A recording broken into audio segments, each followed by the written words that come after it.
Well, welcome to Melinda and her colleagues, a podcast series where I get to know the people that I work with for better or for worse.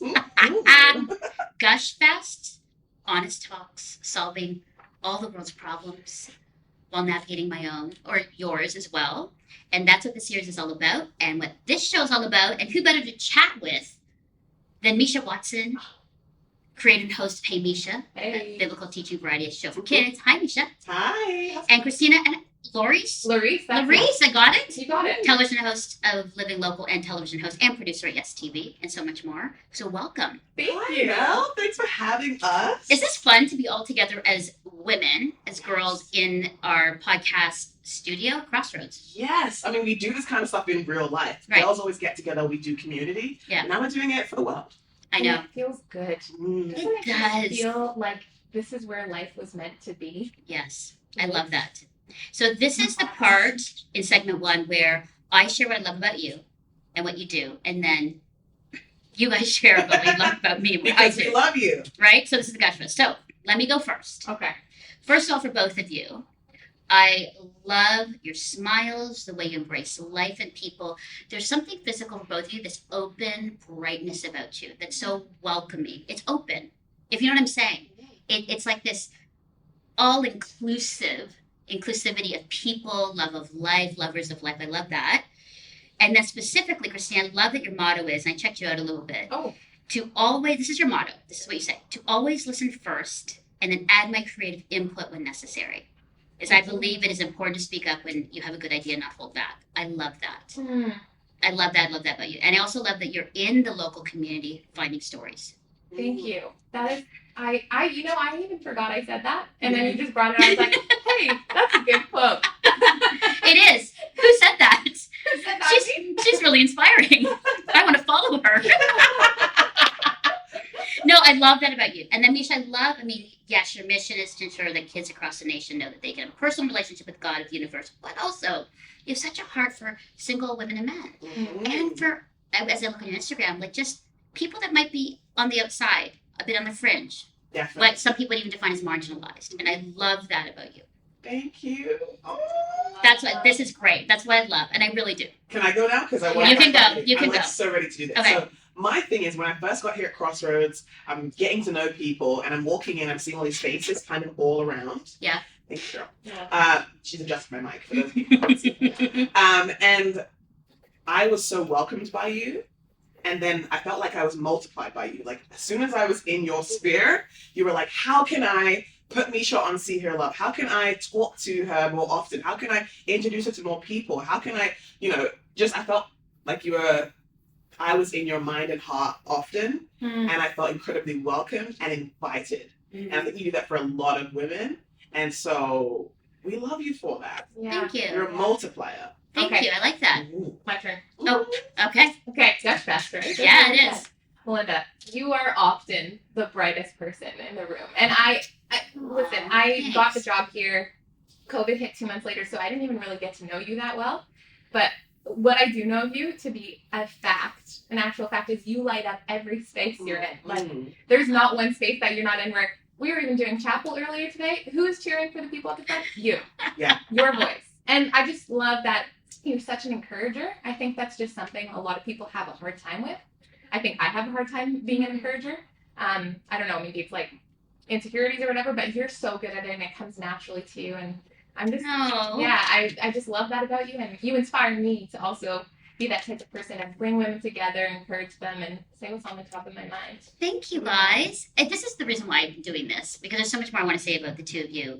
But it's because we work together, and sometimes you don't get a moment and a pause to just be with each other and really get to know each other and your heart. And because we're in this space, maybe it is a time just to know each other a little bit more. Meisha, like, what brought you here to Crossroads? Like, why do we have the benefit of having you in our space Oh. together? Like, it's kind of like our collective story. Right. For me, when I started making content or I guess I was on television, not making content, but making TV, full time was at YTV. And when I was there, I was making great content for children, and I was able to be a different side of myself creatively. However, there's kind of barriers and boundaries when you're in a different kind of network space than you would find here at Crossroads and YesTV. And I came here one day and I got to meet our then CEO, and she said, "What do you want to do?" And I said, "I want to do this because it feels like when I can talk about my faith, I can actually use a part of my identity that is most true to me. Mm-hmm. I can speak more honestly. I don't feel like there's any boundaries or any, boxes around me and ceilings around me, and I can just, talk freely and say, well, I was talking to God yesterday, and it's not like people freaking out, like, what is she about to say? I can say hallelujah. I can write content where it's like, I learned this morning when I read the Bible, and I just wanted to make content like that. And I didn't know Crossroads was around. To be honest with you, I'm not born in Canada, didn't know anything about it. So when I came, I was like, this is my place. And I'm just so grateful that I've been able to find a community here who know me very well. People actually know me now. I would say when I started doing content, I did have to kind of shrink certain parts of my personality and my identity. And here I'm just like, this is what you have. This is me 100%. That's awesome. I'm glad you're here. Yeah, thanks for having me. Yeah, it's amazing. Camp Rock song. This is real. Keep going. Exactly where I was supposed to be. Now. Christina, what about you? Because I think people, I don't know if a lot of people know that YesTV and Crossroads are like cousins, sisters together, something like that. So, because you are part, like, even though we're saying YesTV, you're a part of our family, too. What brought you here? So that's actually a funny story. Meisha would be the ultimate connector of everything. Oh, okay. But previous to that, my desire was always to be an actor of some sort, TV. I always thought that was a selfish dream. So for like 3 years of my life, I tried to pursue it. And eventually I was just like, you know what, God, if this is not where I'm called to be, then I surrender to you. A week before I applied to Teachers College, which was initially where I was going to go, Meisha reached out. And because I sent in an audition for YTV and I got denied. So I said, Meisha, didn't work out. And she's like, hey, I actually have an opportunity for you to be in my kids show for a bit. Way. Did that. I left actually bawling my eyes out because I was like, God, why would you put me in this place where I want to do something so badly and then rip it away from me? And I just remember crying on the drive home after we wrapped. I didn't know that. Yeah, I did. I cried in tears of joy because of the opportunity I was given. Oh, was it because Meisha was like, I was crying in tears of joy because of the opportunity I was given, but also crying because I felt this grief. I was like, oh, I'm never going to be in the TV world. It's just never going to happen. And then a month later, he said, hey, they're looking for a host for this show that I used to host, Living Local. You should apply. And then it was, a week before I was about to hand in my applications for Teachers College. I went to 4 interviews here, and then I got the job. And it was... No way! I didn't know that. I didn't know that story. It was a miracle. Me being here today feels like I surrendered something to God, and I was given it back in a way that I didn't even expect. So... Wow! Yeah. And Meisha was my connecting point, because we did go to church together. Yes, years ago. It's like God did so much moving that I was like, couldn't see it. And now in hindsight, mind blown. So even sitting in this room today with you and 2 wonderful hosts. Amazing. Is wild to me. Huge. You know what I love about this? And this is a shout out to people. And I say this to people because a lot of how I've gotten to where I've gotten has been people who said, here's an opportunity. Or one of them was like, oh, I got a job, but I'm taking another job. So do you want to just take my job? I'm not kidding. Or people are like, Mel would be good at this. And they did the same thing you did for Christina. And what I mean is that people who are listening, if you know of people who are great and have gifting and you have an opportunity to put them there or to encourage them to do it. Yeah. Absolutely. Because that's what it is. A lot of mine hasn't necessarily been any schooling or things. It's been people, saying, I believe in you. I think you'd be great, Mel. I'll put your name forward. Absolutely. It might be the same for dating too. That could be the same for dating. I mean, I wish I was getting recommendations. He's not for me, but like maybe he's for you. I'm like, okay. Listen, let's do if you have a bad experience on a first date and it doesn't work out for you, I think it should be the culture where you're like, hey, I went on a first date with this guy, but I think you guys would be a better match. I would love that. Then that's what I'm saying, like recommendations. We need to be recommending our friends at work and in possible relationships. I think so too. Most times, unfortunately, I'm like, no, he's not good enough for you. But then I catch myself because Okay. there's this ego thing when you finish a date, you're like, he's not my guy. Mm. And you didn't give him an opportunity to you don't give him the opportunity to stick around long enough to really get to know him. Maybe your friend Yeah. would. Yeah. So sometimes it's kind of like, maybe it's not even your opinion, maybe just let her have her own opinion on him and just send the Instagram. Send the Instagram so she can have a look. Yeah. Give her a nice free. That's awesome. All right. Now's the time for our fun, fast questions. Fun fest. Ooh. Okay. Aside from your show and See Hear Love, what is your favorite TV or streaming show, past or current, and why? Kevin, go first on this one. Christina. Go for I'm it. stealing it. I am absolutely obsessed, and like capital OBSESSED. Did I spell that right? I think. Yeah. Nice. I'm absolutely obsessed with Stranger Things. I know it's the hype right now. Yeah. I know it's the hype right now, but I legitimately actually finished it in one day, and I know many people also have. I need to be the first in to watch it, so I can talk to people about it. There's something about sci-fi that hits me in a spot where I can actually, it elevates me into this like world that takes me out of reality for a bit of time. Yeah. Love it. Stranger Things. I love it. I'm watching it like the fourth. The fourth. Is like crazy, but Wild. watched it all. I love it. And it's some people are like, really? That's your thing? But you're right. It's like they give other dimensions and the possibility and good and evil and friendship and learning to work together and like all that kind of, there's so many things about Stranger Things. Yeah, I could relate it to my faith in some Yeah. I'll say that to make myself feel better. No, you don't. Everyone's like, Stranger Things. Yeah. Okay, that's awesome. For me, it was it is my favorite show, past and present, is Gossip Girl. Oh, I actually feel like because it was a toss up between Gossip Girl and New Girl, okay. because both shows are like strong female leads, Mm-hmm. and the reason I love it is Gossip Girl specifically. We'll go with that. Is when the black girl comes on the screen, she's not only the best dressed, she's not only the most highly educated, she's not only the one that has the strongest opinion, but she's also just so cool. Like, and I felt so often that you'd see these shows and it's like set in New York, set in Miami, you don't see a black face at all. Mm-hmm. But in this show, it was the same for a couple of seasons. No black people. But then all of a sudden I was like, Raina Thorne.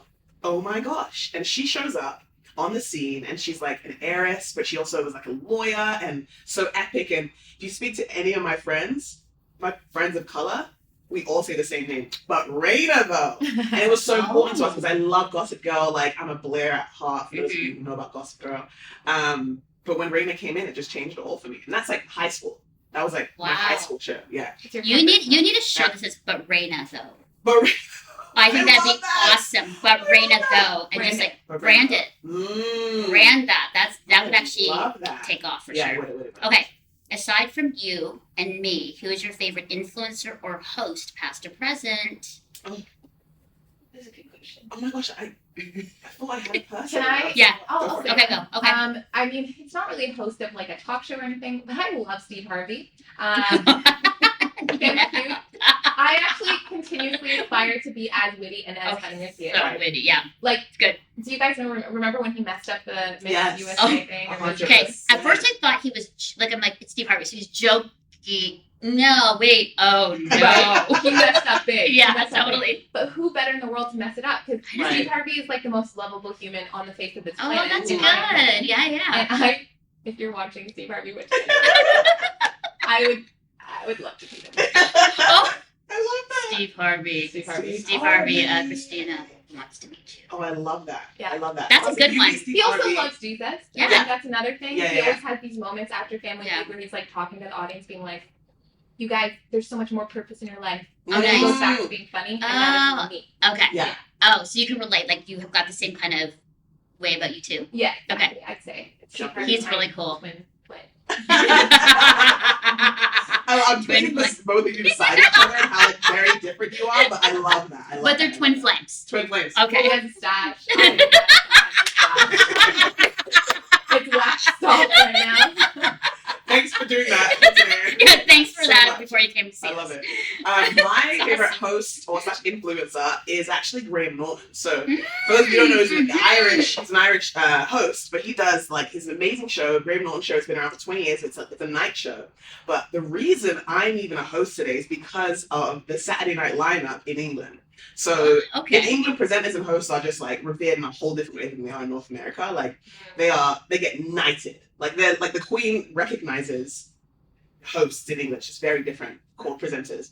But Graham Norton, just like Steve Harvey, is super witty, but he also kind of brings A-list celebrities down to earth. He talks to them all in a way that makes us feel like we're all friends. Like, yes, I don't know, Margot Robbie and Tom Cruise and Michael B. Jordan. Hi, Michael B. Jordan.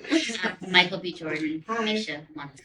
Hi. I just want to like Yeah. be like friends. Shall we be friends? And so, oh my gosh, Michael B. Jordan's actually dating Stephen Harvey's daughter. Stop. Oh my Whoa, goodness, there's a it's gonna happen. It's connection. gonna happen. Oh, it's gonna happen. Lord, is that what's happening? I'll leave it up to you. I'll leave it up to you. But yeah, Graham Norton is like so great because he's witty, but he also, it's just a great kind of party atmosphere with all these A-list celebrities. And they're not even always pitching stuff. They're always like, watch my movie. They're just there to hang out. Yeah. What? That's amazing. But that's him, though. Like, he Yeah. creates this amazing atmosphere Mhm. that it's like they could have come in to, like to promote their movie and then forget about that. We've got a 100%. really awesome conversation. Yeah. He's really cool. Yeah. Some of the craziest things that were said, some of the best sound bites from actors that are real, transparent, or interesting come from his show. Yeah. I say it all the time. Yeah. That's a good one. Okay, what about you? Oh, me. Yeah. I know it sounds like so cliche, but growing up, Oprah Winfrey was my ultimate. I think here's a couple of reasons. First of all, she wasn't this like thin, you know what I mean? Like typical gorgeous host with the best hair, the best makeup, best body. Mm-hmm. And Oprah, I will not forget, in the way and that's how I actually modeled as I was growing up, her questions and how she created space for people to pause, think, and push them a little bit more to get the real answer. She would kind of go, yeah, I hear what you're saying, because a lot of it's scripted, the publicist is telling what to say. Right. And I'm in the beginning days, I would go, yeah. Mm-hmm. But what's really going on? Yeah. Why did you really struggle in that movie part? And then they go, okay, Oprah, it was trauma from my childhood. I'm not getting Break down. break Yeah, down. yeah. And she was risky. I mean, she was interviewing like white supremacists, Yeah. and people were against LGBTQ with an LGBTQ panel. She was, she was always pushing the envelope and not afraid. Yeah. And then the most powerful thing for me was when she said she did a show about, I think, a genital mutilation or something really horrific. And then she looked right to camera and she said, now that you know, you have responsibility to do something or not. Wow. It's up to you. She basically said, now that I've shared it, you can't call and say, I don't know about it, because now you do. And now that you know about it, you now have responsibility toward it and for it.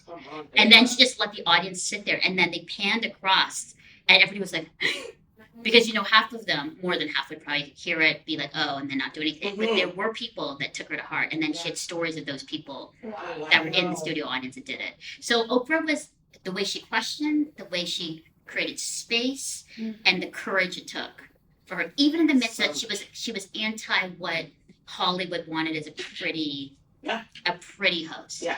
So that's what I would say. I love that. Speaking of Oprah, though, just to piggyback on what we were saying before, she was actually co-signed as well. So someone said that you would be great for this thing. Yeah. Oh, she And was. I think, We brought her up. That's right. Someone did that. And I feel like that's part of where her bravery could come from. Mhm. When someone else co-signs you to get started and says, I think you'd be great at this. Yeah. And they just hold you up, you have a bit of a leg up in your run. Someone's behind me, even if it's just one person, they're not there for very long. You've got someone who's saying, you've got this, go for it. Yeah. Gives you can so run much after that. more. Yeah, Totally. 100%. Oprah, Melinda would like to meet you, and you can bring Gail. That's Yes, what- bring Gail! bring Gail. We have 3 calls, and I am thinking tomorrow, Melinda, you're going to get a call on your death. Okay. From one of them. One Yeah, death. Yep. Okay. Aside from the See Hear Love book, Always Know, Mhm. what is your favorite book and why? Okay, I'm going I always like to know what people read. Go ahead. Okay, so I read this book maybe a year ago, and to this day, I will recommend any person to read it. It's called Bamboozled by Jesus. Oh. The way God tricked me into the life of my dreams. Wow. It's so good. It's written by Yvonne Orji. She's an Insecure, and she's a stand-up comedian, and she's Nigerian, and she has a podcast called Jesus and Jollof. And it's just so, the way she writes about singleness is fresh. It doesn't make single women want to roll their eyes. It's honest, it's down to earth, it is hard to listen to, it is convicting, it is full of the Bible. In the book, she calls it DGB, the good book, because she just has a fun way of using language. And I just absolutely love it. And it just talks about how God can surprise you, or how God will surprise you non-stop. And you will then look up and say, wow, oh my gosh, I'm actually living the dream that I prayed for 10 years ago. But at that moment, you're praying for another thing, so you forget, oh my gosh, like the life I have right in this moment is what I prayed for. And that's what was happening to her throughout her career. And I'll just say this one part about the book, what I used to encourage a lot of women.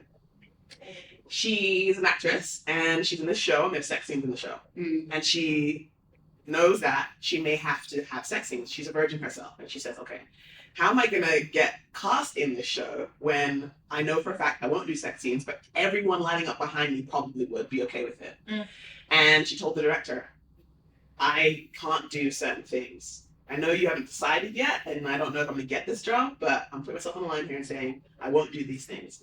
And she made like a reel based on like the kind of sex scenes she was willing to do, in a sense, like certain things that were kind of like would hide certain things so she could get around it and what felt comfortable for her within her faith.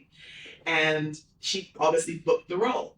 And that's another thing that like, that's a strength and a confidence and a bravery she had in her faith to say, if this is for me, it will be mine. And she put her job on the line. And as a performer, so often we're put in positions where we have to say, okay, is this going against what I believe my faith to stand for?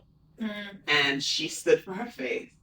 And Emmys later, she's like this huge, like epic performer. And I'm just like, oh, yes, stand up for it. And like, don't hold back. And yeah, so love it. So Bamboozled by Jesus. How God Tricked Me into the Life of My Dreams by Yvonne Orji. Nice. Thank you. Great book. I have to look that up. I haven't. Good. You can borrow mine. Okay. I'll borrow yours. Yeah. Christina. Well, you know, I'm not gonna lie here and say that I'm a big reader, because I'm not. I used to be. I used to be like Twilight hard fan, whatever. But I was given this book for Christmas, and it's called What If Jesus Was Serious About Prayer? Oh. And prayer has always been this kind of thing in my life where I'm like, I can talk to Jesus and I can ask for things, but it's his will, so it depends on like what he wants to do, and isn't it already like written in time what he's gonna do? So how does prayer even make sense? The book just essentially highlights like all the misconceptions one person would have about speaking to God, and how that kind of gets flipped on its head, and like what he really meant, and it dives into scripture and really focuses on like what prayer actually is. So I've only read half of it so far. I'm going to read the rest, and then maybe I can give you a real recommendation. But I honestly, from the half that I've read, it's changed my prayer life. Really? In what way and how? In the way that I approach God now, and I'm able to understand like what he did, how he prayed to his Father. And I'm like, okay, like I can pray the same way. I can pray these big, audacious prayers, and like know that my Father is still listening, always listening to me, always with me. And the point of prayer is less about the like task of prayer and more about the relationship that you have with it. And that's pretty common sense, but that, I think just it reaffirming that as I'm reading is like mind-boggling to me, and just really digging deep into how Jesus did it and how we should do it and model our prayer life after him. That's just something I've been liking so far, but other than that, I don't read too much. So, gonna be honest. Love it. No, that's really good. I would say my old one, oldie but goodie, was What's So Amazing About Grace by Philip Yancey. And at the time, I'll be honest, I was very stuck in a very, my faith was very close, and it wasn't open to other ideas, theology. And I grieve, I will be honest, how I lived as a Jesus follower back then. I was quite judgmental. I assumed things about people, and I grieve that, because I think sometimes when you grow up as a Christian, and you were influenced by certain people and certain theology and certain pastors, you come up with this way of living and how you see people or don't see people. And this book comes along by Philip Yancey, What's So Amazing About Grace. And every chapter talks about these moments where he was like confronted with people that the church or Christians would go, and God continually said, no, I love them, you love them. Yeah. Be gracious to them. And so it rocked me because I remember looking at stuff going, but I'm not supposed to engage with the LGBTQ. I'm not supposed to engage in questioning things about the Bible. I'm not supposed to engage in science and the Bible. I'm not even kidding. Like there were so many things, and when I was growing up, that people answered for me, so I didn't have to think. Right. And also, just how people made assumptions about other groups of people, and that book changed my life. I actually sobbed through it because it was like God's Spirit said, "I'm going to open your eyes up to when I say, for I loved the whole world." There's no exclusion in that, which is challenging in so many ways. Yeah. In things, and so that book changed the course of my life. I've never heard about grace like that. I thought grace was in the context of, those certain people can receive grace. Those people can't. Oh, they're so far gone, or they're not following the way we follow. Right. And changed my life. Isn't it wild that someone's writing in a book that they've spent months on, maybe years even thinking about, can change people's lives just like in an instant, like after reading it? I think that's crazy to me because those people might have struggled through writing that book, maybe even had moments of doubt. Is it good enough? And it changed your life. Changed my life. And I mean, I got a chance to meet Philip Yancey, a well-known, Christian speaker. And it was like so embarrassing because everybody's lining up and I'm like, hi. And he's like, hi. I'm like, hi. Because there was so much I wanted to say. And then I handed in the book to sign. And then for some reason, there was another session that people then go back to. So all the people behind me, I don't know, I still think it's a God thing, all left for some reason, went into the big session. It was at a conference. And I ended up with Philip Yancey by myself in like the foyer. And I'm like, so we sat down and I said, I want to tell you how this book changed my life. And he said, so interesting. People say that, but I don't really they'll say it and then I don't really take it in. But as I was saying it, like I got overcome with emotion. I started getting emotional about God's Spirit, what he did. And he was like, that means so much because like you said, Christina, like I'm writing it thinking it's just for me, but actually it was for the world and for people like you. And I'm like, thank you so much, Philip. I know. Awesome. Thank you for that. Okay. Now's the time where each one of you, if you want, can ask me any question. Okay, which kind of freaks me out because I'm like, oh, what are they going to ask me? But you can ask me any question you want to if you want. Just so you can get to know me. Speaking of freaking you out, okay. This is my question that I ask to all the people I look up to, which is you're included in the group, is if you could Freaky Friday with any person, living or dead. Love that. Oh my gosh. Who would it be? Who could I Freaky Friday with? Yeah, so you're switching places for an entire day. Oh my gosh. They're in your life too. And you're in theirs. For an entire day. That's like kind of freaky. Oh my gosh, it is freaky. Taking over their personality. You're taking over their body. Their body, their okay. home, their bank account. Oh, okay. Okay, well then. You're like Beyonce. Elon Musk. No, I'm kidding. Yeah. I know this sounds crazy, but I've always looked up to J-Lo. Oh. I think her work ethic, I think she'll do better at 50 plus than she did in her 20s. I also think that she's been misunderstood a lot and put to the side because of like her roots, because she's not the typical, again, Hollywood-ish look and way. But as I've been looking at her work ethic, her love of life, she has a lot of great friends. But I want her to know Jesus in the way that I do. Yeah. So if we're going to switch it up, imagine J-Lo coming into my life in community and her going, oh, maybe Ben and I can start, doing some dinner churches together. But there's just something about I really do, because I think she's a hard worker. I respect women that work hard. They're not just given the opportunity. She has worked from the beginning hard at her craft. The dancing, figuring out her singing, all of that to get where she's at. Yeah. So I would say her. Love that. Yeah. She is Jenny from the block. I mean, Oh I my grew up with her, gosh. so I can understand like your desire I know. to switch her life around. Okay, so Freaky Friday, that's a good question. Okay. But I like that you said that she can come into your life for evangelism. You were That's true. her coming into my life because you know your own community. Yeah. That's going to change her life. I'd be like, so they would come in and be like, oh, and then boom, all my girlfriends would be like, girl, Beauty's actually good out here too. Yeah, you know what I'm saying? Yeah. Mm-hmm. Okay, here's my question. Okay. I'm a new fresh baby host. Haven't been in the industry for long. Okay. You have been in the industry. And you know all the ins and outs so far. You host your own show. Yes. How many shows do you have now? A lot over Becca. How many shows do we have now?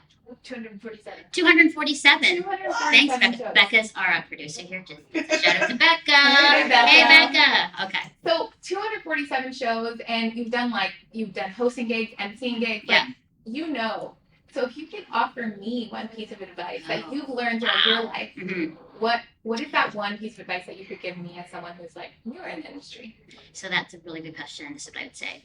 Hosting, a lot of people think it's all about talking and communication, but being a great host is about listening. And I would say that what I learned in my 25 years of doing this is to listen.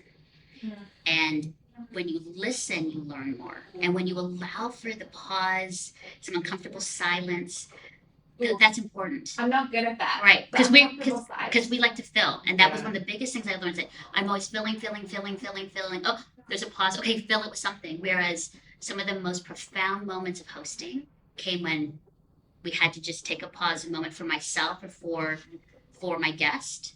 And some of the most incredible things came out of that. And the listening is important. Right. The other thing too is I really had to learn not to and ah, which is part of the learning craft of communication, because sometimes ums and ahs fill again when you're speaking.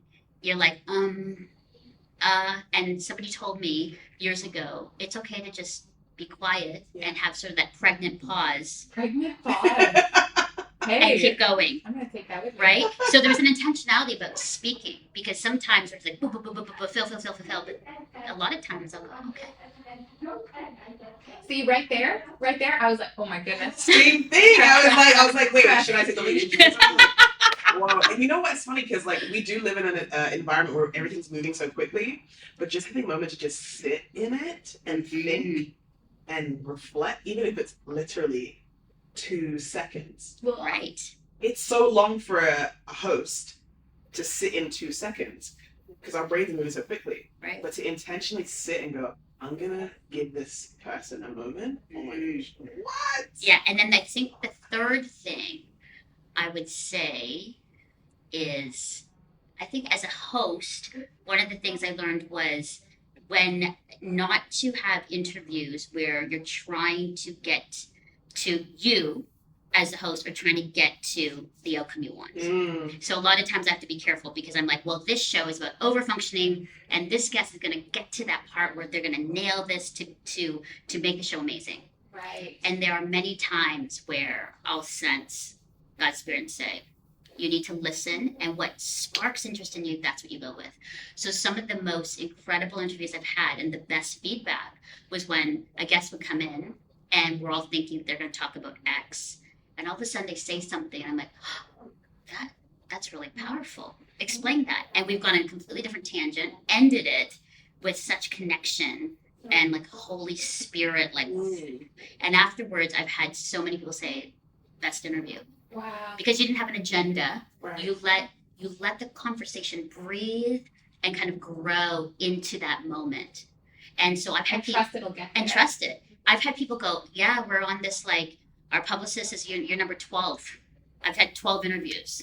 Tell me what you're going to say. I know what the questions are going to be. And then I go, no.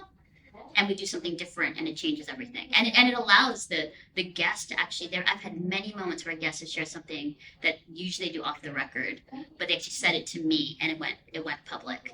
Wow. Because they were like, for example, I was interviewing Max Lucado, who was a famous Christian author. He wrote that book about the dots and the stars. Yeah. So Max Lucado, he had done a number of interviews prior to me, and we were talking about courage, because his book was about courage. He's talking, and we're getting into it, like, courage. And then he goes, I've only told my family this. I haven't told anybody else this, but I feel like I need to tell you this. And he proceeded to say that he was going into surgery for like a double heart. Is it double heart something? It was like something about his heart that was really scary. And he got emotional with me. And he goes, but I haven't told anybody this, but I feel like I need to tell you, Melinda, because I'm talking to you about courage and I'm not being courageous at all through this. Wow. And he got emotional. And he goes, and you could see him a little afraid that he was telling me, but there was something in it where I sort of leaned into the conversation. And afterwards he said, is that airing? I said, well, if you want it to air or not, he said, let it air. Wow, and then that's what impacted people the most when they launched it back. Wow. So again, allowing for that. So I would say that, and I only gave you 3 things. So listening, pregnant pauses. Yes. And then giving space for the conversation to go around. Exactly. Because a lot of times you'll see this anywhere. It's like, there are times where, this is what we want to get out of it. Mm-hmm. But the best interviews have been where it's like, hold it loosely and it gets to that's what somewhere. happens in life. You don't go into a conversation with a friend being like, we're going to talk about A and B today. And then once we finish, we're going to wrap up with C. Right. That's not what happens. Right. I've talked to you so many times, Meisha, in the lunchroom, and we've talked about the most random things. Oh yeah, and it's the best. That's the best. It's life-giving. Yeah. Anyways. Thank you for those. Yeah, thanks. Those were great questions. Okay. Segment 3. This was the one I go. Segment 3. Okay. If you weren't doing what you're doing now, what would you do? If you weren't doing being host, what would you be doing? You go. Okay. Like I said before I got this job, I actually was about to apply to Teachers College. Okay. I love kindergarten kids, kindergarten kids. I don't want one for myself. Not right now. I love the ability to be able to give them back, but kindergarten-aged children are just so they can talk, and they're curious about life, and they haven't been jaded yet. Mhm. And then also they're just so fun. They're really fun. You can tell them whatever you want, but they have a joy about life that I so much envy. So I love spending my time with them and just being able to just have a new perspective on life and have fun. Because when I'm having fun with them, I'm not really thinking about all the responsibilities and things that I have to do. I'm just thinking about being present with them, and I think that's the best. So I would have loved to be a kindergarten teacher. Why don't you combine that, Christina with kindergarten kids, Yeah. and then it's a show, and she goes out and That would be amazing. On our show, What It Takes, we could do What It Takes to be a kindergarten teacher. Oh, maybe I'm romanticizing it. Maybe it's actually really hard. All the kindergarten teachers are like, she has no idea. Probably. I'm definitely romanticizing it. To all the kindergarten teachers that taught through COVID, I would give them a shout out. Yay! Yeah, That's amazing. Okay, so kindergarten teacher. for sure. Okay. I am not really good at anything else. I need to be in entertainment. I need to be in not necessarily performing in front of people, but in a place where we are creating things for people. It's got to be all about creation. So I was a tour guide for a long time. We were talking about that earlier, and I absolutely loved it. I would love to do. I always It wanted was to be so that. fun. I did it for a year. Okay. In a bunch of Canadian hotspots and some in the US. The only way I got to know Chicago was by being a tour guide in Chicago. Absolutely loved it. But my favorite part was writing my scripts.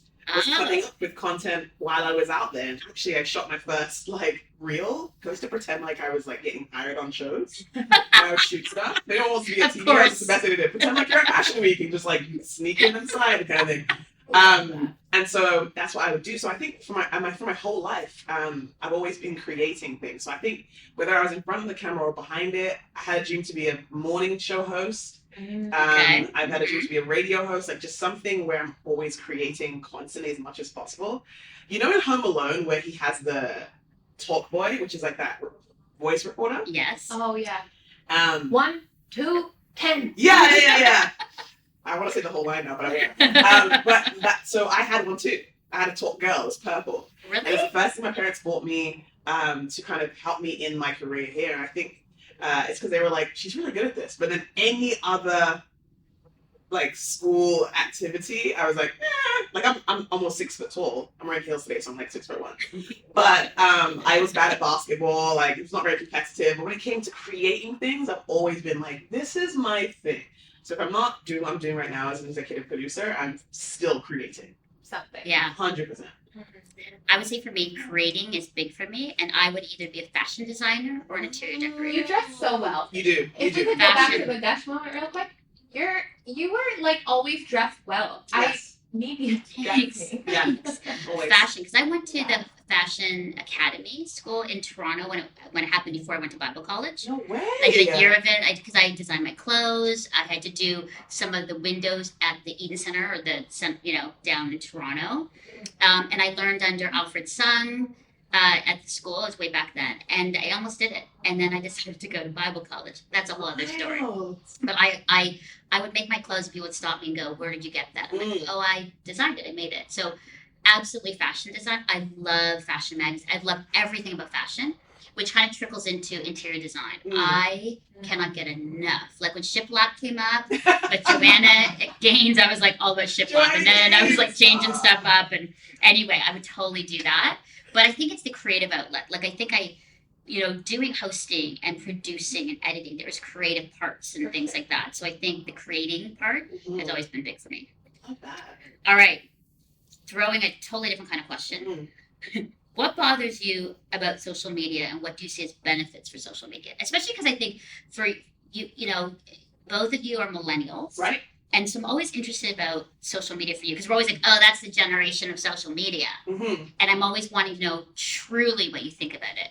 Okay, so Good and bad. I mean, I love this because social media includes like Pinterest and Yeah. LinkedIn. Oh, It's right. not just Okay, so Instagram because and we don't TikTok, think, yeah, exactly. right? But it's the whole thing. And so for me, like over pandemic, I gained weight, and it was the first time where I walked past the mirror and I would see in the mirror something I didn't like. Mm-hmm. And that's a privilege that most of my life I was like, oh, I like the way I look. I'm cute, And then I had times in pandemic where I was like, oh gosh, like I should not have had the extra glass of wine. I should not have eaten an entire loaf of bread. All those kind of things. Or a Big Mac at 1 a.m. Big Mac. I'm like an A&W kind of person. Oh, I do like A&W, yeah. Uber Eats, Yeah. exactly. I live downtown Uber- Toronto. oh, yes. So it's like I'm right by the greatest Thai food restaurant, I think, in Oh. Toronto, which is Pie. Shout out to Chef New York Galar. And I got to meet her as well. So Is it? Because I have the best, I like here in Burlington, No, which is Thai coconut. Mm. Pie is unreal. Is Pie it? is next level. Unreal. And they have live music on Thursdays. You go to the Eglinton location. Pie, if you'd like to sponsor the show, just give us a call. But yeah, and I would order it in, and I was eating so much, and like I'm not even talking about like weight specifically, but it was just like a lot on me, and I looked in the mirror and I didn't like what I saw. But I would go to Pinterest and I would see fit girls with a different kind of fashion, and it opened me up to, let's not get back into the same jeans I had in 2019. Let's think about what kind of jeans I can wear today. Yeah. And it just shifted the way I saw my body. And it's a constant journey of back and forth of like, oh, like I want to get more fit, but at the same time I love the way I look. And I'm going back and forth. But to be honest with you, Pinterest for me, like I felt like it saved me. It saved my self-confidence to an extent. Just being able to see other women, like how they dress. And I just fairly modest. Like, I mean, it's not really like the top of my list when I'm choosing outfits to wear. But I was able to see just variations on how to do it. So I love Pinterest for that. And then same thing for Instagram. I'm starting to see more body positive women talk about their bodies in such an open, beautiful way that when I didn't think about the way I looked, because I was like, I look awesome, it didn't mean as much to me. But now, when my self-confidence is so connected to my looks, it has been incredibly helpful. That's a great benefit. Because Yeah. we always think about the things that are bad about it. Mm-hmm. That's really good. Yeah. And is there anything bad? Oh, yeah. Okay. But I would say it's because it encourages so bad decision making. So like, as a single woman, I have done some questionable things by like looking for guys on there. Where like one time there was a church that I looked at, and I went to now this is me getting real honest, but I know someone out there is probably doing the exact same thing. Okay. Yeah. And they're gonna relate. So I went onto a church's Instagram account, went to who they follow, went through their follow list. I was like, oh, they're probably co-signed by this church, right? Oh, cool. Went to the follow list, went through the follow list, looked at a tiny, tiny display picture. I was like, oh, he's kind of cute. Went to his profile, then followed him for a while. Yeah. Not like I didn't follow, like I just watched him for a while, like creep. Found him and was like, oh. Then I went to the event I knew he was going to be at, and casually did a casual run-in. That's a lot. Wow. Listen, That is a lot, right? Wow. What? Both of you've done it. Sorry, creeping people. Yeah. It's so easy to do. Yeah. I was at the same event, Really? and you know when you try to like get in their way. Oh, so sorry. Sorry. No. Oh, hi. I'm just being nice to meet you. I know everything about your family. But What about 2014? Hey, we're up here for I'm engaged now. But It happens. It's real. Like that's what it does. So to an extent, it's very helpful in that regard. But I don't really want to encourage that. And I would not want to tell anyone you should do this. But that's the part of like that. I'm like, if I did not have Instagram, I would not have done that. So for anybody that somebody bumps into you randomly, it might not be so random. It's not like your paths intertwined by the Lord. It's like there was intention. Oh, for sure. I did a casual run with a friend this weekend.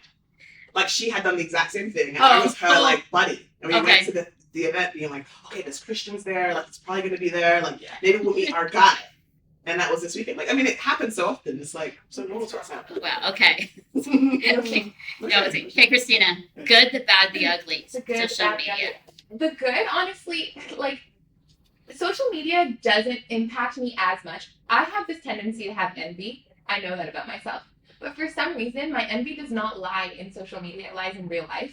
Because I know social media is not real. So like, it's been ingrained since the very moment that I've had social media. It's a highlight reel. I get that. That is not like difficult for me. The part that I have trouble with, the bad and the ugly, is the amount of time I spend on here. The time. It actually sucks my, you know the screen time on Yes, iPhone? I get those right in the purple. I go, 9.5 hours. I averaged last week.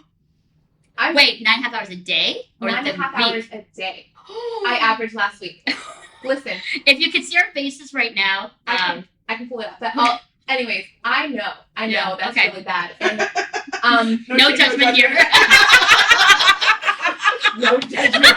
As we're both like, as you look at me in silence.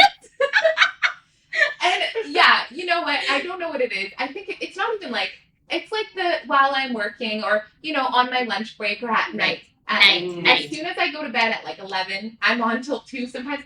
That's the part that shames me the most. And I can say this as a truth. I'm addicted to this thing. I need help. And I'm laughing, but I'm not the only one. I know. No. And especially when you're having an off week. And like, I know that I come off as like a very bubbly, like really fun person, but I had an off week last week and I was like, this is going to be my escape. Yeah. This is going to be my place where I can just be myself not be myself, be online without thinking about all the responsibilities that I have. And that's the bad and the ugly, because I know there are things that I could be doing that are beneficial to my soul, my spirit, my life. And that's not all the time. I can say like those 9 hours like definitely happen over the times where I feel sad and just sorrowful and just overwhelmed with life. So yeah, I would say that has really impacted me. And that's just honest. No, I really appreciate that, because there's a lot of other people, Christina, that are like, yeah, that's me too. Yeah. But on the positive side of the 9 hours is that through that time, it's not just social media, it's like texting. I do actually have really good conversations with people through text, and that is the primary way a lot of people communicate nowadays. I can tell you that I've invited more people to church through Instagrams than I ever have in real life. Wow, And, really? Yeah, and people have, like, because I guess I'm a host on TV, there's people that follow me that are like, hey, you're Christian, where can I go to church? And I feel like I have had more impact through this phone than I ever had in real life. And I don't know if that's the direction our world is heading in.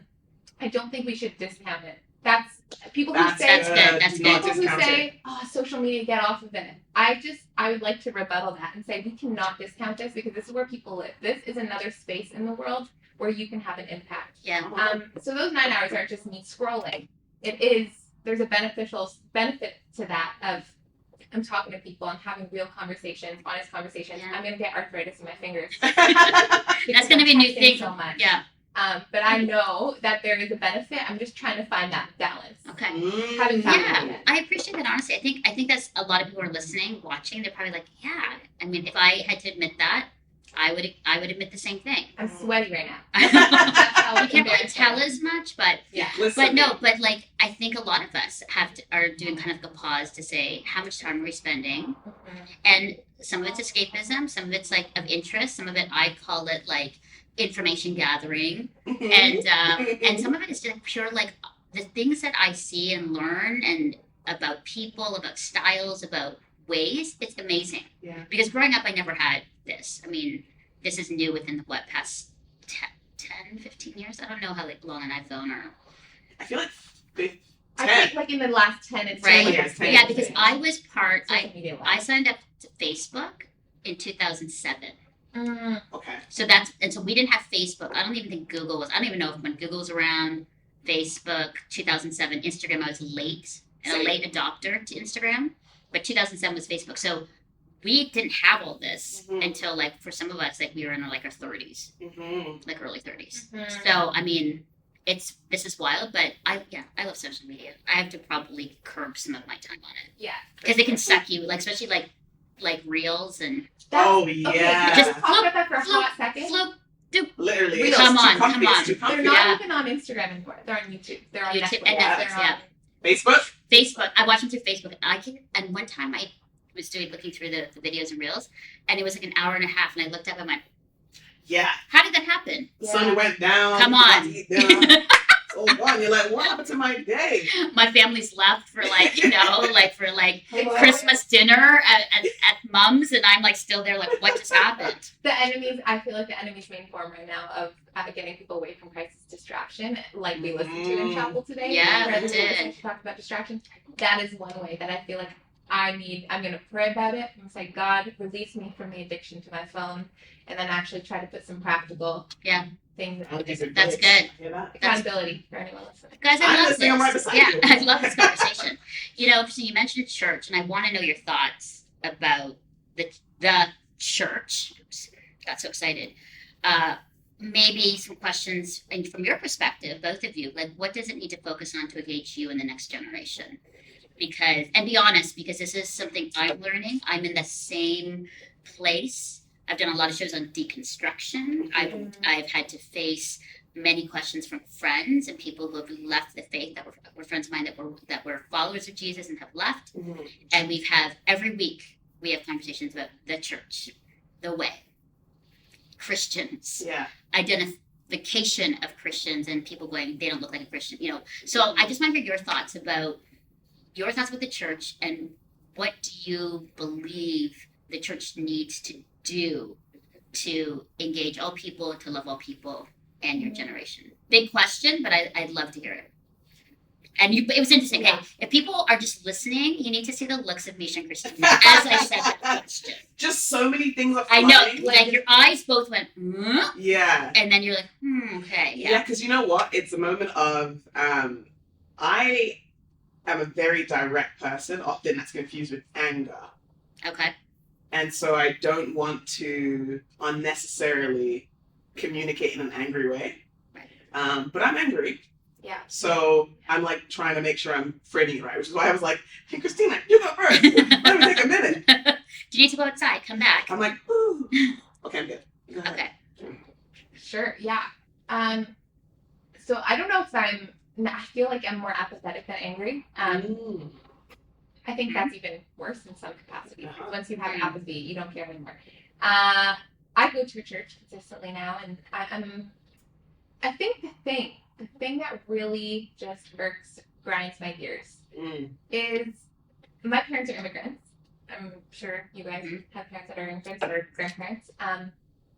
And they are not engaged in the North American way that we do church. I can tell you that for a fact. That the North American way we do church is there's a pastor, they say sermon, we go to church, we have mingling after, and then we go home, and nobody's invited into your home. And I'm not saying that for every single church. I'm not going to make a generalization. But my parents don't go because they don't feel seen, loved, heard, see, hear, Yeah. loved. Thank you, Christina. But it's true. Like, I feel like we do it in a very North American way, and we haven't looked outside of our own country, outside of our own borders, to see like how do people do church in other parts of the world, and what is successful for them in terms of success. I don't mean like people, Right. people that are in Yeah. sitting in your pews. Mhm. I mean success and like, are you changing people's hearts towards Jesus? So, in terms of what I feel like is irking, grinding my gears, is we're just doing it the way we've always done it, and we're not listening to the Spirit. We're kind of stuck right now, it feels. And once again, not making generalization. I'm sure there's a lot of churches that are listening to God and trying to move in that direction. But from what I've seen, it just feels like we're doing it the way that we've always done it, because that's how we found success in the past. Wow. What does success look like in the future? God has many ways He's moving right now. Mm-hmm. Can we access that? Are we accessing that? Mm-hmm. That's the one thing that I would. That's good. Oh. Because it has been, and that's really good, Christina, because I find that over the past couple years or more that I've been part of church, it's become formulaic. This is what you do, and then see you next week. Yeah. Mhm. Yeah. And we don't have dinner together, invite people in.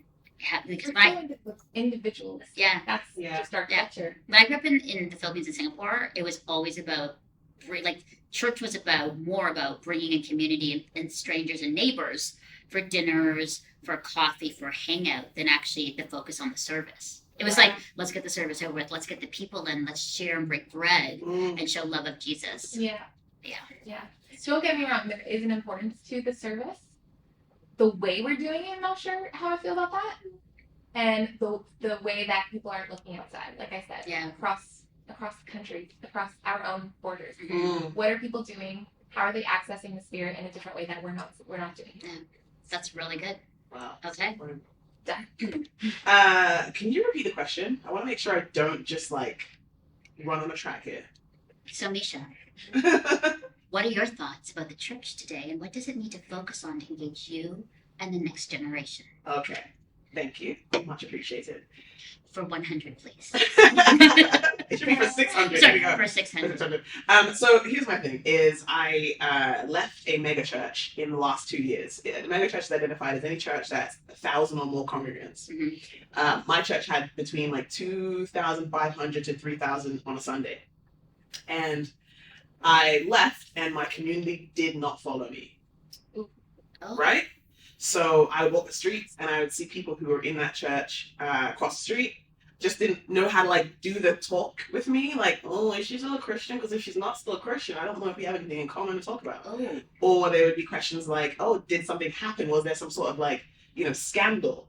And all of those things made them not talk to me. So I ended up losing so many friends, and I had a huge community when I was there, and then made me question what community means, which is why when you said, Christina, what you said, I'm thinking, yes, the concept that church is Canadian is incorrect. It is it's global. It's Yeah. God's whole world, Mhm. and we can have a lot to learn from other people.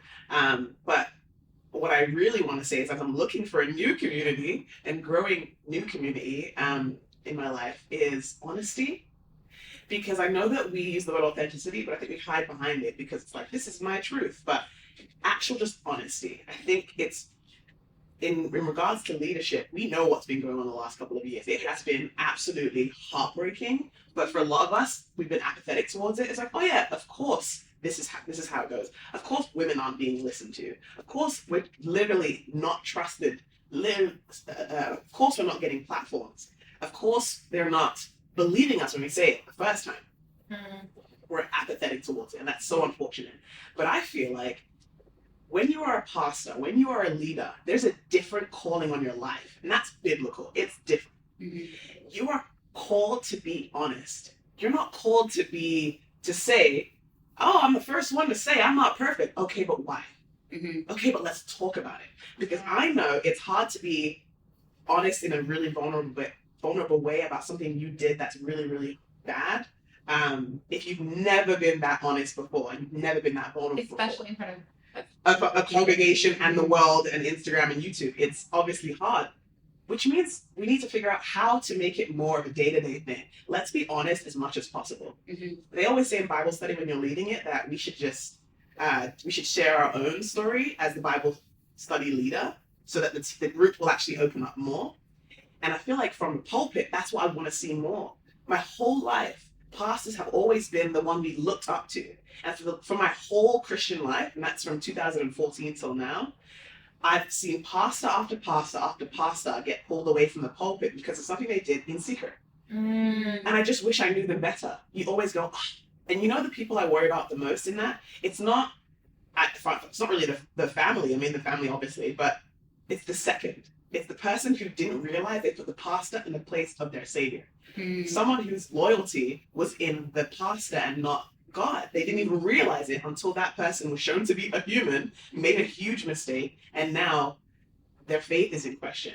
And I think if we could just be more comfortable with being open and honest and just vulnerable, that maybe we'd be able to learn what grace actually means. But right now we're just angry because we're like, oh my gosh, we've been duped for 20, 30 years. Well, because you're looking at this person who is seemingly like perfect in all their ways. Yeah. And you're looking at yourself for years, like, I can't live up to that. And then they have this big fallout, and then you're like, oh, now I don't know who I am, who they are, what faith is. Yes. But we should just be able to see them as humans who make mistakes on a regular basis.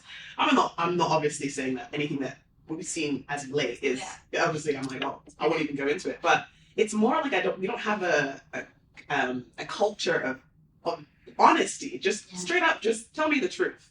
Just tell me what's going on. And you know, the hardest thing for me is the women who have said things in the past that was hidden to protect the reputation of the church. You know, the hardest thing for me is to evangelize people is I was an adult when I became a Christian. So I had tons of non-Christian friends. And the thing they always say to me is it just seems kind of fake. Like everyone's just kind of fake. Everything's like, you always get the bow on top story. And then God. What about when it just 100% sucks? Yeah. What about when it's tragedy? What about when it's catastrophic? And all you can do for that day in regards to hope is actually I got 8 hours of sleep last night. That's all I did. That was good yesterday. That's all I did that was positive in my life yesterday is that I got 8 hours of sleep and I drank water because I didn't just drink coffee that day. You know, sometimes it just sucks to be a human and to be an adult. And can we talk from that space as opposed to God comes through in this way? Because God is sovereign all the time, even when it 100% sucks. But that's not what we hear from the pulpit. Yeah. We hear from the pulpit the ending. You know, I've been praying for this for my whole life. And then I got it. Now here's the story. Can you tell me in the middle when it sucks? That's why I talk about my single life so much. It's because I'd never heard it. I always heard it when they were married at the end. And I was like, no, I'm going to talk about it right now when it sucks, when I'm crying, when I'm on my knees, I've been praying for 10 years for a husband, and I'm experiencing all these difficulties. That's when I'm going to talk about it. Because God is sovereign right now, even when it sucks. And I wish people on the pulpit were doing that too. Because I don't have very many people to look up to who are standing on the pulpit. I have people like Cheryl Nemhard, who's behind the camera, who's saying it. I have people like you, Melinda, who are standing behind the camera saying it. But on the pulpit where we go on Sunday to learn something, man, I just wish it was more honest. Yeah, it's good. It's a lot to sit in. Like I'm taking it all in what you're saying because I think me being involved in the church and me having relationships with people that are pastors and leaders in church, I'm just listening to you because I'm thinking, taking what I'm hearing you say and then translating it, sharing it with them, it's important because I think what you're saying is really important for us to hear. Yeah, it really is. I think on the flip side of that, though, honesty's been so hard probably for people in that position because of the judgment. Yeah, 100%. 100%. So it's like, it's the cycle. It's a cycle. It's like the book you're talking about, Grace. Like, how can we live in that? Not only do they have to be honest, but I think we have to be a little bit less judgmental because they're in that position of power. But also, like, they have that calling. So they have to be a little bit more responsible. So it's kind of like this cycle. It's like, who's chicken or egg? Who's the first one? And how do we break that? And I think it's just like by people like you having those honest conversations first and saying, like, calling them out and being called out. But this is a perfect segue because the next question I have was, what do I as a Gen Xer need to know about your generation? What can I learn from you? You know, I'm learning a lot. I've actually learned a ton from just listening. But here I am going, okay, I need to learn. And that was a really cool thing. That came from one of my women who I love, Jo Saxton. Love her. And she was talking about leadership and she said, you know, it's all about like listening and leaning in, but it's also about like really asking like, what can I learn? I'll go. Okay, go ahead. Unless you have something. I What do can I have- learn go from for it, you? go What for can I learn? And to all the Gen Xers, listen up right now. Take notes. Take notes. Pen and paper. So this is my lived experience, and I don't want to generalize. I think I've said that even with my last question, but I'd like to think things are a little bit emotionally harder than they've been in the past. We're exposed to a lot. Media, social media, like we were talking about, the news. Life wasn't like that before TV and media. You had a problem in your own country and you would hear about it. You had a war in your own country, and it was kind of like this idea that ignorance is bliss, and you're taking on the worries that are significant to you. But now we're taking on the worries of the world. And it feels heavy all the time. I go through life, actually, I don't think I've actually said this out loud, but I go through life feeling this guilt for so many things. I feel guilty when I use plastic cup because I'm like, I'm contributing to pollution. I feel guilty when I don't donate to an organization like the Ukrainian war efforts or that they're trying to do. And I feel guilty when, you know, I'm not informed about this tragic incident that happened in Texas. I feel guilty that I wasn't a part of it. I feel guilty I'm not doing more.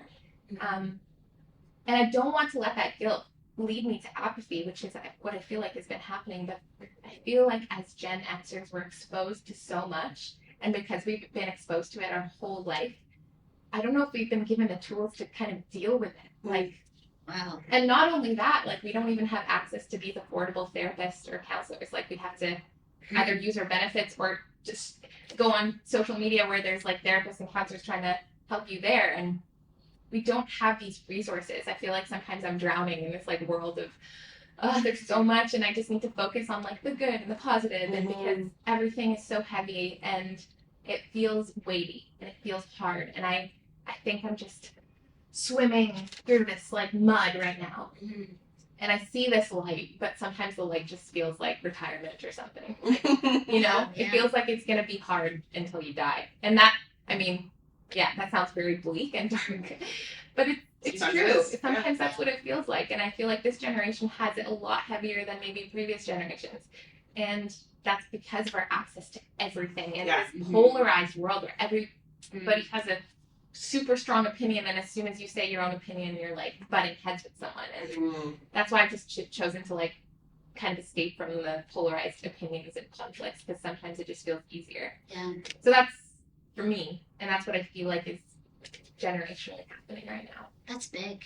So for somebody like me, who's I'm like, you know, you're the next generation, with that, how can I help? How can I alleviate some of that for you? How can I learn, and what can I do?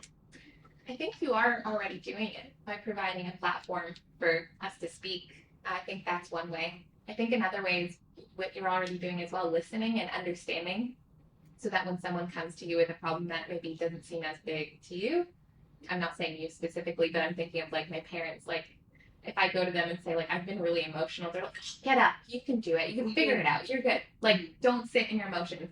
And that's, I'm not blaming them, but that's the way they were raised, right? So letting us sit in our emotions and like understanding that it is a little bit harder sometimes for us to function. Yeah. Maybe me, but Well, no, I think specifically in our generation, like I was reading something recently where it said how our generation was able to identify tragedy a lot earlier. Like we had, I think I was 11 when September the 11th happened, and I'm coherent at that point. I know what's happening on the news. I know the death numbers. I know about terrorism. I was 11. You were 9 or 8. Yeah. Right, and so. And think about every mass murder, every world tragedy, every war that's happened that was directly in front of my face. I got a cell phone when I was 12.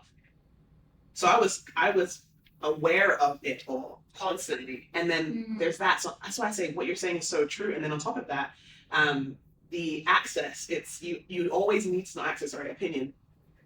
In conversation, our generation, it's almost like we are hurting ourselves.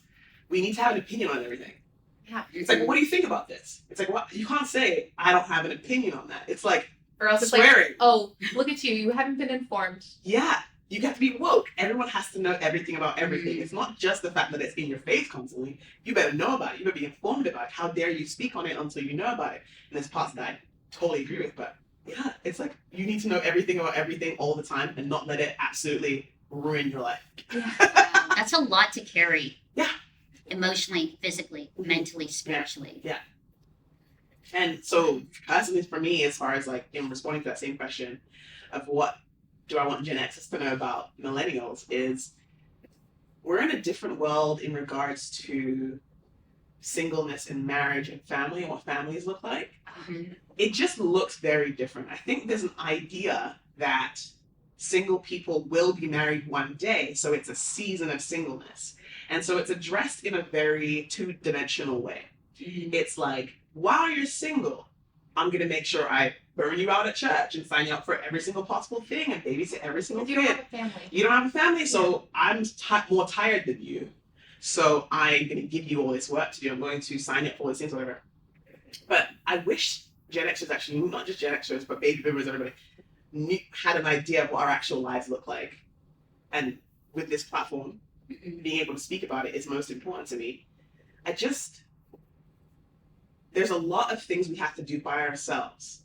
And we figured it out, but it's very hard. Mhm. And I think often we don't want to talk about it because it feels like we're being pitied, and that's literally the worst thing for a confident career person, is to feel like we're being pitied. But at the same time, we do want some compassion, because my single life isn't just like a cute anecdote at a wedding table. Oh my gosh, like, who are you dating right now? Like, sometimes it is that, but a lot of times it's like, okay, well, I would love one day to own a home.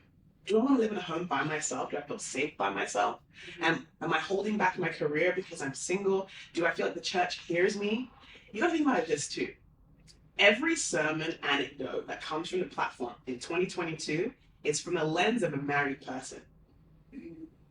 Single people aren't allowed on the platform. It just goes like that. You gotta be married to get to a lot of churches, to be a Bible study leader or to stand on the stage. It's just very rare that you'll get a single person on stage, man or woman. And so when you tell a story that says, okay, so my wife, she's my better half. My wife, couldn't do anything without her. My wife, where would I be without her? I can't relate at all. I have no concept for that. So as a single person, we have to walk through life with all the learnings that we get from stage and kind of translate them to our actual life. Mhm. And it seems kind of little, but that's just how we've figured out how to do life, and how we figured out how to read books, and how we figured out how to exist in church. Is, well, one day when I'll be married, I'll understand it more. But you know what we get back from people when we tell them, like, wait, but I'm single, what about me? It's like, yeah, but you will be married. So this is good for you too. Okay, I will be married. I will be married. I will be married. And then I hear the church say, don't put marriage on a pedestal. I'm so confused, because everything in church is telling me I'll be married one day, so I hold on to that hope. And then the church tells me not to put marriage on a pedestal and to live in my singleness with joy. I'm so confused. Mhm. There's not anyone talking about that from the pulpit, so we're trying to figure it out on our own. We're like this small rebel army of single people trying to figure out how to like do life as single people, with not an understanding that we will be married, that we hope to be. You know, it's a huge desire of my heart, probably the biggest desire of my heart. But I may not be. I didn't get one of those callings from God where it's like, you're going to be married, Thursday or whatever. I didn't get that. So I'm following what God is calling me to do, but I'm single right now. So let's talk to my actual singleness, operating in life by yourself, just you and God. How do we do that? And that's what I would want everybody who has an opportunity. And that's why I say Gen Xers, because they're almost like the gatekeepers right now. So if you can give a platform to a single person who's qualified, I'm not just saying give the mic to anybody, but who you trust and you've even mentored, to talk about their lives in an honest and vulnerable way, and to not put boundaries around, okay, but is that going to relate to the most of the church? Just let us speak and find our people. Yeah. Oh my gosh, the change that could happen. One last thing, I've been on a tangent, but one last thing is that there are things that you learn when you're an adult and a single person, like when you're 30 and single, let's say, for instance, or 40 and single, 50 and single, that you don't learn when you're 19, 18, 20 years old in singleness. So there are things that's like unlocked knowledge that God and the Holy Spirit has given to single people that doesn't exist in married people. It's not there in the same way. So what if we could open up that like chasm of knowledge of what it's like to live with just you and God for most of your adult life. Mhm. Oh my gosh, life change. Wow. I'm hearing, I'm sitting here listening, and I've been very deeply convicted because as a Gen Xer, I have been guilty of sitting with friends and going, oh, the millennials. Emotional, entitled, emotional, always want, like, I'm not, and I hate to say this, and I'm not trying to, like, out all of my friends, because some of my friends who are listening are like, Mel, don't tell them it's me. But because I think, for every generation, we look at our generation and go, oh, we had it hard. This is what we had to, like, overcome. And then we look at the next generation and think, oh, easy. They think it's hard, but they have no idea how hard it was I'm for guilty of us. that for the Gen Zers. I know. Yeah. Well, that's exactly yeah. TikTok. That's not dancing. Yeah. How are they making money? Right. They're not even working. Right. Yeah, like But that. I think there's so much of, as I'm listening, just for me, for Gen Xers, boomers, to choose kindness, compassion, listening, and opportunity. I think sometimes for Gen Xers and boomers, it's like, we have worked so hard to get here, and I'm going to hold on to that space and role and position. I'm not thinking about succession. I don't want anybody to take my role. And I'll be honest with you, as a woman who's Filipino, who had to work very, very, very, very hard to get where she is, especially in the church, someone who had leadership, communication, small, quite opinionated, brown, it's not been an easy journey.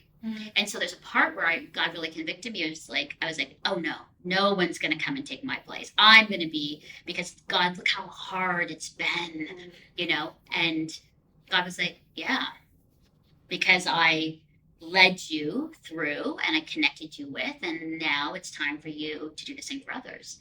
And so, just sort of living in this open-handed way. But I feel that compassion and listening, giving opportunity, being with you.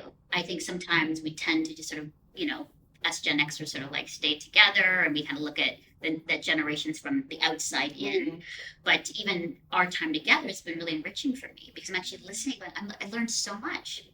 I had no idea. About some of the things that you've been saying. And so kindness for yourself, kindness for me to show more of these kinds of conversations. Yes. Listening, learning, opportunity. I think that's what it is. And I'm taking, mental notes about things, because I'm, hanging out with a bunch of women coming this weekend, and want to share some of the things that you've been saying so that we can learn, because we're all Gen Xers and boomers. So it's really, really good. On that note, I could talk to you guys for 3 hours. We've gone really long. But I want to end with a blessing to both of you from Ivor Swartz. I condensed it a little bit, but I was like, I could easily just do a prayer. But this one I really thought was really cool for the two of you. And he wrote this for the millennials, the people who have been called lazy, entitled, and inexperienced. And for those who consider themselves young enough to live carefree and yet throw themselves dangerously into world-changing creative work, dreaming the impossible and doing the unthinkable. So this prayer is for you. So I pray that you don't fear the threats of the grim-faced, this is how we've always done it crowd. Their bark is worse than their bite. And I pray that you find the best coffee shops to hang out at with people who truly care about you, your doubts and questions, because they're the ones you gladly pay the bill for. And I pray that I pray that the people you spend your best days with will be there on your worst days too. That those who like your Instagram posts will be the ones you have home-cooked Sunday lunches with. Always include Big Mama portions of fried chicken, please. And I pray that your plans to travel the world won't leave you young and broke, but you'll open a long-term investment account of the most colorful memories, as moments or people fill your bucket list with them. And I pray that you never skip leg day or tequila Tuesday, but save your friends the FOMO by not telling all of social media about it, because lonely people have Wi-Fi too. And I pray that your external appearances do not determine your internal feelings. You're so much more than those Adidas superstars in white skinny jeans. And I pray that every song you listen to will give you enough goosebumps so you can pick up a pen and paper and give language to the places music has taken you. Music is an old faithful friend. And I pray that every time your fingers touch your keyboard to hashtag your protest against anything, your phone would autocorrect every angry word to kindness is gangster. Remember that. And I pray that you learn to genuinely love people and carefully use things That commitment does not mean ball and chain, and settling down is only the beginning of a new adventure. Trust me, he says, I'm there. And I pray you'll own your wild hair and bad puns and to stop stalking the guy or girl who stole your crush. There's no shame in coming home for dinners for one. And I pray you stop comparing yourself with those ahead of you, that you won't get discouraged about where you are at because of where someone else is at. And most of all, I pray that you wake up each morning, Meisha and Christina, knowing you have work to do that this world desperately needs. And I pray you never shy away from giving it all you've got. Millennial, I pray for you. Passion. That was really beautiful. Yeah, I can't even express in words the emotions that I've had that this podcast has, just brought within me. Even that very. It's kind of ironic the words that you had just said and what we just talked about. It kind of like so, yeah. This was rich, and I really felt God here with us. And I know that God has plans that might surprise you, plans that might not be in your own timing, things that you're doing. Here's the thing. As a Gen Xer, I'm looking at you too. Like, I'm so proud of you. I wish when I was your age, I had girlfriends like you, really. Because I see the desire and the openness and the hope in all things, and that is really encouraging for me. That when I'm like, oh, millennials, I'll stop saying that and be like, yes, millennials, you guys are going to do things that we Gen Xers could never do, that didn't want to do, or just didn't have the means to do. And so I'm really hopeful with you in the world, both of you. And so I thank you so much for being here. We're going to have to do this again because this was enriching for me. I loved this conversation. And so thank you, Meisha, for being here, and Christina. Thank you. And as you go, as my son always says, as you be the best that you can, as you follow Jesus, when you're single and engaged, as you create content, as you one day hopefully hang out with kindergartners. Maybe, right? But as you navigate church and community and kindred spirits and your tribe and dinners for one, dinners for two, as you hang out with groups of people like the LGBTQ or marginalized or whatever groups, that the love of Jesus will be so evident in you as you shine for him. But as you do, like I say, know that you are seen and you're heard and you're deeply loved by God. Thanks so much for being with me. Okay. Thanks.